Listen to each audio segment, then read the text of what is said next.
Kalau seseorang tu dia ada pundi hempedu, jumpa waktu buat medical check up, tiba-tiba terjumpa batu hempedu tapi tak pernah sakit, perlu ke operate? Kebetulan terjumpa semasa buat medical check up, biasa pesakit yang tiada apa-apa simptom.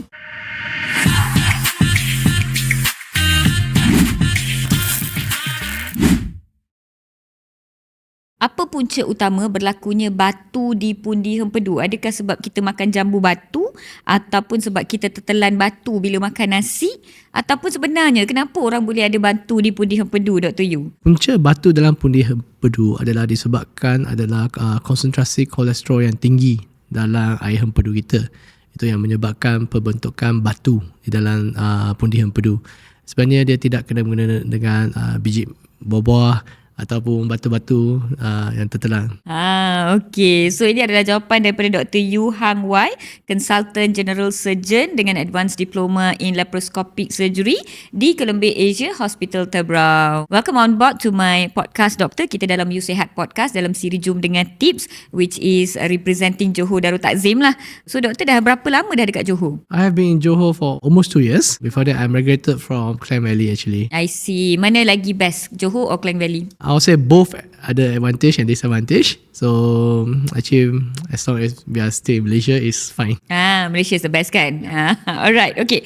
So, nak tanya teruslah, since Dr. Yu adalah pakar bedah am dengan Advanced Diploma in Laparoscopic Surgery, saya nak tanya, kenapa kalau ada batu karang dekat buah pinggang ataupun batu karang dekat ureter, doktor boleh buang batu tu saja. Tapi kalau batu dekat pundi hempedu, doktor pakar bedah am suruh buang the whole pundi hempedu. Kenapa doktor? Dia sebenarnya soalan ini bergantung dengan kedudukan batu di dalam badan kita. Okay, for example, kalau batu dalam saluran kencing, so doktor pakar bedah saluran kencing, urologist, dia orang boleh buat pembedahan mengikut daripada saluran kencing.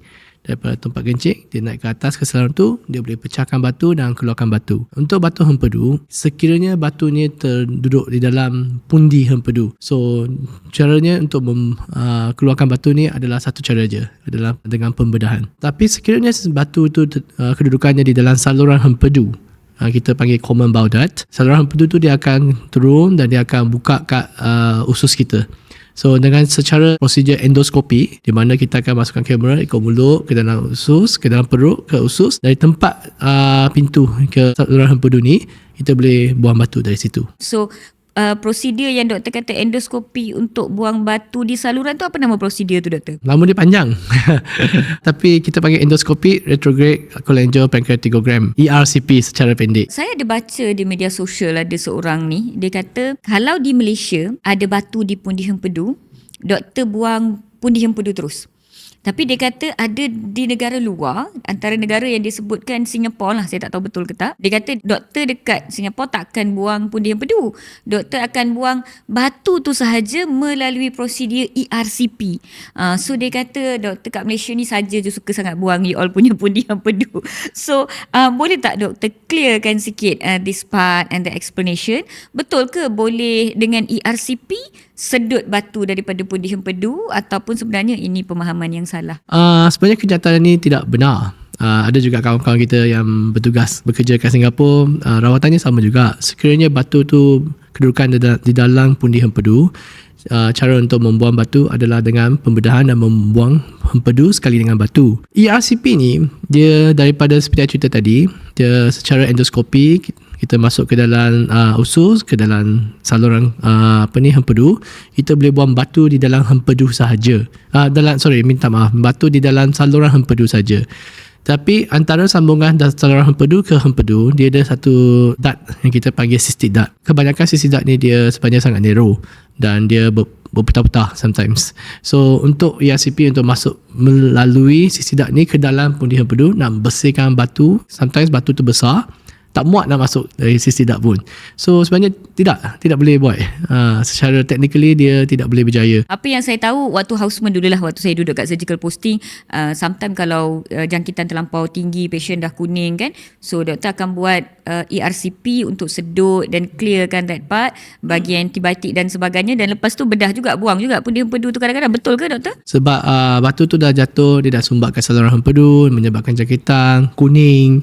So bila kita dah buang, bersihkan saluran empedu daripada semua batu, untuk mengelakkan perkara yang sama jadi balik, kita kena buat pembedahan untuk buang batu yang dalam empedu. Sekiranya tidak, pada masa depan risiko jangkitan jadi balik, risiko blockage jadi balik tinggi. Tapi netizen tak puas hati. Diorang kata kalau doktor dah buang pundi empedu saya, macam mana badan saya nak berfungsi? Siapa akan take over fungsi pundi empedu tu? Boleh tak liver saya ataupun badan saya berfungsi dengan biasa tanpa pundi empedu? Ke doktor akan transplant pundi empedu baru? Macam mana tu doktor? Untuk jawab soalan ni, kita kena faham apa fungsi pundi empedu kita. Pundi empedu kita sebenarnya fungsi dia secara storage. Dia akan menyimpan air empedu atau bile. Tugas bile ni dia akan turun ke dalam usus kita melalui saluran empedu, dan tugas dia adalah kita akan excrete, kita buang kolesterol yang lebih daripada badan, dan kita cuba dia akan menghadam lemak, minyak dan lemak yang kita makan. So bila kita dah buang pundi empedu, tangki dia dah tak ada. So kadang-kadang pengaliran empedu terlampau laju atau kurang, dia akan menyebabkan penghadaman minyak dan lemak-lemak tidak sempurna. So apa yang boleh jadi sekiranya tidak sempurna? Pesakit yang dah lepas operation, dalam 10% dia akan mengalami cerik selepas makan makanan yang berminyak. Dan kebanyakan pesakit-pesakit ni selepas operation, ramai akan dapat simptom ni, yang dia akan cerik bila lepas makan. Lebih-lebihan kalau makan makanan yang berminyak tinggi atau berlemak tinggi. Tapi kebanyakan pesakit selepas dengan masa badan kita adjust balik, simptom ni dihilang sebenarnya. So most patient after surgery sebenarnya tak ada apa-apa perubahan berbanding dengan pesakit yang normal, orang yang normal. Diorang hanya perlu jaga makan lah. Yes, kurangkan betul. makanan berminyak, kurangkan makanan berlemak dan all that. Yes. Hanya apa yang berubah pada tubuh badan selepas pundi empedu dibuang adalah cara lemak diproses dan disimpan di dalam tubuh. Betul tak doktor? Penghadaman lemak. Yes. Alright. So satu komponen tu yang berubah. Jadi as long as mereka jaga pemakanan dan pengambilan makanan berlemak berminyak, then should be okay. Alright. Kalau seseorang tu dia ada pundi empedu, jumpa waktu buat medical check up ke, ataupun waktu buat ultrasound contohnya untuk kesuburan ataupun perkara lain, tiba-tiba terjumpa batu empedu tapi tak pernah sakit, perlu ke operate? So dari segi medical, kita akan bezakan batu ni antara batu yang kita panggil symptomatic atau asymptomatic. Kebetulan terjumpa semasa buat medical check up, biasa pesakit yang tiada apa-apa simptom, kita panggil ni asymptomatic. Maksudnya dia tak ada sakit, tak ada rasa kembung-kembung, tak pernah ada jangkitan kat empedu atau saluran empedu. Untuk golongan pesakit ni, sebenarnya pembedahan tidak perlu. Tapi ada pengecualian juga, ada exception. Exceptionnya adalah sekiranya batu you besar, lebih daripada 2 cm ke atas. 2 cm? Ya, boleh sampai 3 cm pun. Yes. But pundi empedu tu berapa besar doktor? It can go until 2 cm? Yes, it can go until 2 to 3, even 3 cm in fact. I have not seen. But of course not that common. Mostly they are quite small pebbles, batu yang kecil-kecil. So itu satu pengecualian. Ataupun pesakit yang ada risiko imunisasi dia lemah, pesakit yang perlu ambil ubat kemoterapi, ubat immunosuppressor untuk penyakit-penyakit tertentu. So dalam golongan ini, risiko jangkitan kuman asal daripada batu empedu ni lebih tinggi. So untuk golongan ini, boleh pertimbangkan buang batu empedu dengan batu walaupun tiada simptom. Untuk pesakit atau golongan masyarakat yang ada tahu ada batu dan ada simptom, yes, you perlu buat pembedahan untuk buang batu ni dengan empedu, sebab bila dah start ada simptom, risiko untuk mendapat jangkitan tu dah lebih tinggi berbanding dengan golongan yang tak ada simptom langsung. Macam mana pula orang yang dia ada batu empedu, batu di pundi empedu, pernah sakit, pernah ada jangkitan, doktor dah bagi antibiotik, sekarang dia dah tak sakit dah. Dia pernah sakit tapi dia dah tak sakit dah sekarang. So doktor bagi appointment, suruh pergi jumpa balik, sama ada untuk tengok balik sakit dia ataupun untuk follow up, tapi dia tak nak pergi sebab dia takut nanti doktor suruh dia bedah dan buang juga. Orang macam ni macam mana doktor? Benda ni kerap jadi. So bila ada jangkitan disebabkan batu, especially jangkitan kat pundi empedu, so kita akan bagi antibiotik, ubatan sakit. Dengan ubat-ubat ni, jangkitan tu boleh surut, boleh reda, dia boleh resolve. Tapi batu tetap ada. Punca jangkitan ni memang masih ada tinggal kat dalam badan kita. Tapi kebanyakan pesakit lepas dah dengan ubat, dia dah tak sakit, dah tak demam, dia dah kira sihat lah pada masa tu. So ramai pesakit dia dah bila dah tak sakit, dia dah takut nak buat pembedahan. So ramai yang tak nak buat pembedahan, setengah langsung tak datang balik jumpa doktor. Yes, tapi risiko untuk dapat balik jangkitan ni tinggi, up to almost 30 to 50% in your whole lifetime sebenarnya. So dan setiap kali kita dapat jangkitan, yang kita bimbang adalah you boleh dapat jangkitan yang serius. Maksudnya empedu ni bernanah sampai tahap mungkin pecah, nanah terkeluar. Itu adalah jangkitan yang ada risiko boleh mengancam nyawa. Yes. Right. Okay. Kita masih bercakap dengan Dr. Yu Hang Wai, Consultant General Surgeon di Columbia Asia Hospital Tebrau. Fasih sangat bahasa Melayu Dr. Yu. Macam mana boleh fasih sangat doktor? SK ke SJKC? Macam mana boleh fasih? SK. No wonder. But I think fasih sebab saya orang Malaysia. I like that. Yes. I like that. Alright. Okay. So, saya tahu ya Dr. Yu ada advanced diploma in laparoscopic surgery. Jadi betul ke kalau saya assume most cholecystectomy Dr. Yu buat secara laparoscopik? Yes, betul. So, apa maksud laparoscopic surgery adalah some people known as keyhole surgery. Maksudnya kita akan buat luka yang kecil pada tempat-tempat tertentu kat bahagian abdomen dan kita buat pembedahan mengikut kamera. So, apa kebaikan laparoscopik ni dengan pembedahan yang tradisional? So, laparoscopik luka dia kecil.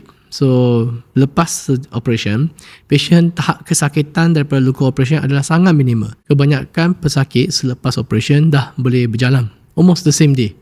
Ya, nak pergi tandas, semua dia boleh berjalan. Of course, dengan luka yang kecil, dia pemulihan, recovery is fast. Usually by the end of first week, most of the wound is almost healed. Dari segi pembedahan laparoscopik versus pembedahan tradisional yang dulu yang potongan lebih besar, kita faham yang pembedahan laparoscopik ni kos dia lebih tinggi.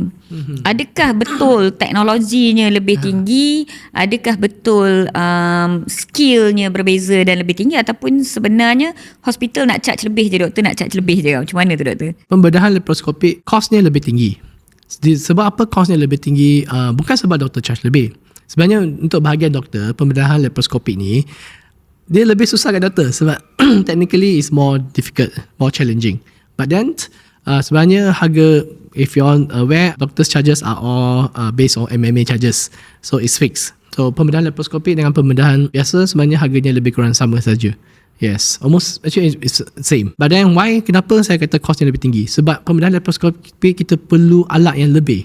Camera, our laparoscopic devices, all these things. So benda-benda ni dia mahal sebab unfortunately it's quite expensive.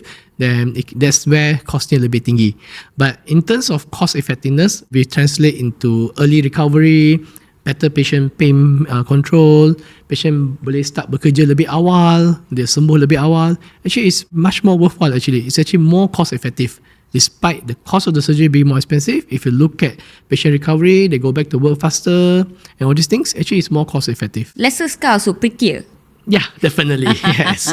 Yeah, untuk orang smaller perempuan scars. tu yang paling penting kan. Kita nak less scar. I think for perempuan it is more of less scar. Dan mungkin satu perkara yang netizen kurang faham sebenarnya adalah kurang parut, maka kurang sakit kemudian, which is adhesion colic tu berkurang sedikit. Yeah, very right. So adhesion ni bila kira lekatan atau parut di dalam abdomen kita, so tubuh badan kita. So dengan cara laparoscopy, the adhesions is actually less. So menjaga masa panjang, pesakit daripada segi ni pun kurang. Yes, correct. So memang memerlukan skill yang lebih banyak di kalangan doktor, which is saya pernah tengok kalau open tu kita sebagai orang yang bukan di surgical boleh faham lagi. Kalau dalam laparoscopik tu dah tak faham dah, dia orang ni tengah tengok apa, dia tengah ambil apa.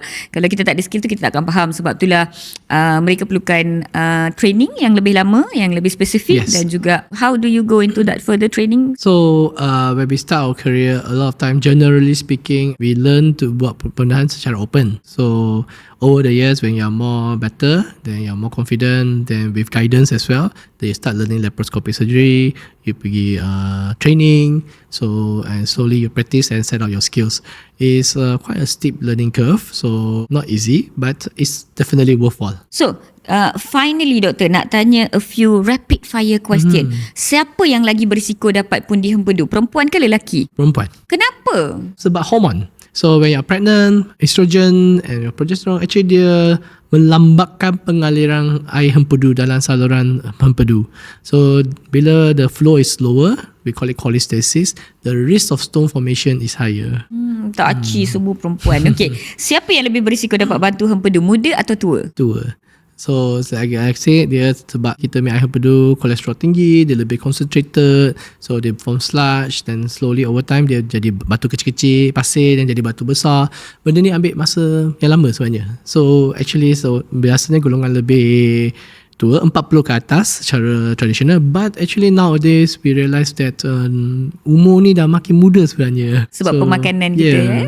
I pernah jumpa budak umur 14 tahun ada batu hempedu. Alright, siapa lebih berisiko dapat batu hempedu, kurus atau yang obesity? Obesity, yes. Obesity ada risk untuk dapat batu hempedu. Tapi as you understand, sometimes we have this visceral obesity, di mana individu itu nampak kurus, tapi sebenarnya kandungan lemak dalam tinggi. So boleh dapat batu hempedu juga. Alright. Dan siapa lagi kerap dapat batu di pundi hempedu? India ke Melayu ke Cina? Actually, I have looked around. There's no studies on it. Unfortunately, nobody has an audit done for this. But I think that was an audit that says metabolic disease among the races. And actually, the Indians has higher metabolic disease rate. So I would say if that is accurate, then maybe may or may not be translated into higher gallstone formations. But based on my experience, actually, it's quite equal among the race. Because I think Malaysian, mostly our diet very much the same. We love Malaysian food, nasi lemak, roti canai. When it comes to food, Malaysia kita, India, Melayu, Cina, kita sama rata. Jadi penyakit ni kita kongsi sama rata lah juga. Alright. Okay, thank you so much Dr. Yu for all the sharings that we have had today.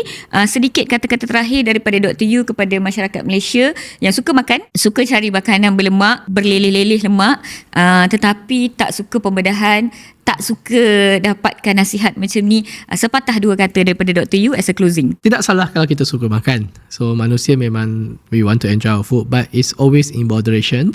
So jangan makan benda-benda yang berminyak tinggi, berlemak tinggi selalu, setiap hari. In moderation, once in a while is fine. Exercise is very good, definitely. When we take a lot of fat, we try to burn off fat.